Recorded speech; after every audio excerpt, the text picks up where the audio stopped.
बिस्मिल्लाहिर्रहमानिर्रहीम। अज का new blog start करते पे जिस तरह का तुम देख सकते हो माशाल्लाह जी। अज मैं हाँ जी अपने मरबे क्योंकि तुम्हें पता ही है अगे भी असी ब्लॉगिंग करते हैं। अज असी माशाल्लाह जी करन लगे मक्की वाले क्यारे तैयार। तो तुम्हें पता ही है असी पिछले साल भी दिखाया सी कि असी मक्की बीजन लगे हैं। तो तुम देख सकते हो और देख सकते हो ट्रैक्टर चलता पाया माशाल्लाह जी। चेक करो जी क्योंकि अगे भी तुम्हें पता ही असी ब्लॉगिंग करते हैं। तो माशाल्लाह अज असी मक्की का क्यारा साडा होने लग रहा तैयार। अगे भी पिछली दफ़ा असी मक्की का जानी कि सीजन लाया सी तो माशाल्लाह बेहतर रह गए। तुम्हें पता ही है क्योंकि साडा यूट्यूब चैनल तो तुम लाजमी आया करो। तो अगर तुम्हें साड़ी अच्छी वीडियो लग्या करे तो लाइक शेयर जरूर करके जाया करो। तो माशाल्लाह देख सकते हो 1.5 किला जो असी हुण मक्की बीजन लगे हैं।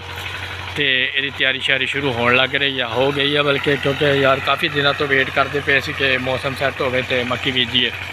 हुण अल्लाह रखे खैर जी मक्की बीजते पे हैं।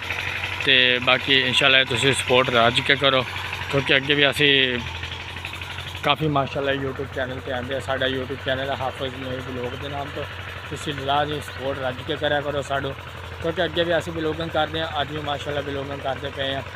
तो किसी से जेलस जुलस ना होया करो क्योंकि यार मेहनत करते दोस्तों देख सकते हो इन्नी गर्मी है। गर्मी के यकीन जाने असी अपने खेत के आए हुए हैं क्योंकि तुम्हें पता ही असी मक्की बीजनी होंगी है। हर साल मक्की बीजते हैं माशाल्लाह मेहनत करके। तो इंशाल्लाह जी ऐतकी असी कल्ले अगे असी 2 भाईवाल से ऐतकी असी कल्ले बीजन लग रहे हैं।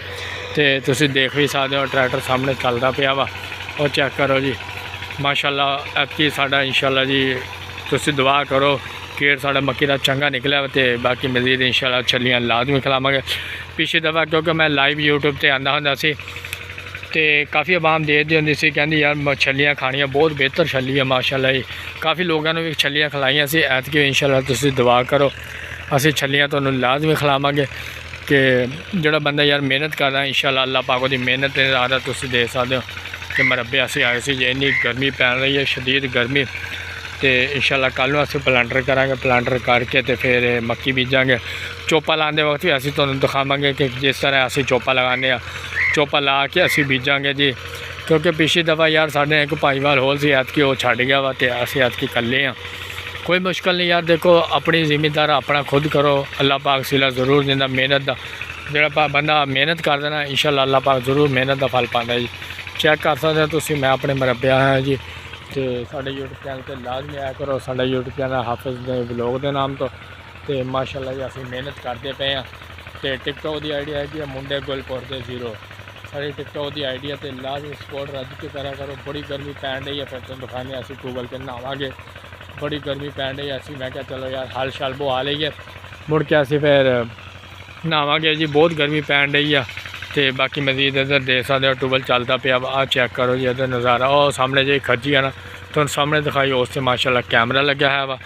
वो कैमरा सानू भी बड़ी मुफीद है क्योंकि साड़ा ट्यूबल चल रहा था उत्थे पीटर पिया वा। पीटर कोई चक्के तो सानू पता लग जाता कैमरे की क्योंकि बड़ी कैमरे की हिफाजत है सानू भी। तो बाकी ट्यूबल चलता पाया माशाल्लाह बड़ा ठंडा ठंडा पानी है। तो हुण नहा के जावांगे आए चस आऊगी तो नाले माशाल्लाह तुसीं देख सकते हो इधर भाई कदील लगे हुए हैं जमीन बाहन वास्ते। तो इधर तिलों की कटाई होने लग रही है। तेल देख लो जी माशाल्लाह तेल किड़प करते हैं तेल वढ़न लग रही है। बड़ी गर्मी पैन रही है तिलों से देख लो बैठे तेल की कटाई होने लग रही है। तिलों का माशाल्लाह रेट का कोई पता नहीं कि तिलों का रेट शेट तेल का रेट होवे तो अगे साढ़े तेल खड़े आ। जिमीदार तो यही होंदा ही रेट होवे तो रेट तुसीं चंगा दो जी माशाल्लाह जिमीदारां नूं। ते अल्लाह पाक जी होर इन्हां बीजन की तौफीक देवे। तो बाकी तुसीं साडे यूट्यूब चैनल पर लाजमी आया करो लाइक शेयर जरूर लाजमी करके जाया करो। तो असीं इंशाल्लाह असीं लाजमी आने। तो बाकी मजीद साडा यूट्यूब चैनल पर लाजमी आया करो। काफ़ी लोग कहते हैं यार तुसीं वीडियो बनाते वीडियो असीं लाजमी बनाने क्योंकि साडा चैनल है यूट्यूब चैनल। अज माशाल्लाह असीं आए हो मक्की बीजन वास्ते आ मैं हाँ तो माशाल्लाह साढ़े क्यारे आ। तो हुण असीं इंशाल्लाह मक्की बीज के तो फिर तुहानूं असीं दिखावांगे। कल परसों नूं चोपा लाना वा ये चोपा भी असीं लाजमी तुहानूं दिखावांगे जी। मजीद तुसीं चेक कर सकते हो इधर का व्यू तुहानूं चेक कराने तो इंशाल्लाह जी अल्लाह रखे खैर। तो बाकी आते तिल की बढ़ाई शुरू है तिल बढ़न लग रहे हैं। देखो यार इन्नी गर्मी है शदीद गर्मी पैन रही है। तो बाकी साडा यूट्यूब चैनल तो लाजमी लाइक शेयर ज़रूर फॉलो करके जाया करो। कोई मसला नहीं यार मेहनत लाजमी करनी है। कोई व्यू आवे या ना आवे मेहनत असीं नहीं छड्डनी। अल्लाह पाक जरूर सिला दिंदा यार जो बंदा मेहनत कर देना तो मेहनत का फल लाजमी मिल जाता होंदा। तुम आए चेक करो जी चेक कर सकते तुसीं। तो बाकी मजीद इंशाल्लाह ਅਸੀਂ ਅਗਲੇ ਵਲੌਗ ਦੇ ਵਿੱਚ ਤੁਹਾਨੂੰ ਲਾਜ਼ਮ ਮਿਲਾਂਗੇ ਜੀ। ਆ ਦੇਖੋ ਪਾਣੀ ਦੇ ਵਿੱਚ ਖੜੇ ਆ, ਚੈੱਕ ਕਰ ਸਕਦੇ ਆ, ਠੰਡਾ ਠੰਡਾ ਪਾਣੀ ਹੈ ਜੀ, ਪੀਣ ਜਾਣੇ ਬੜੀ ਆਰਾਮਦਾਰੀ ਜੀ ਆ ਰਹੀ, क्योंकि गर्मी है ना, गर्मी की वजह से पानी ठंडे च बड़े की चस भी बड़ी आन रही। आए हाय हाय हाय हाय चेक करो ट्रैक्टर चलता पे, अल्लाह रखे खैर जी। मक्की बीजन लगे हूँ, सारे भरा सपोर्ट करियो, रज के सारे भरावां दा वेलकम होवे।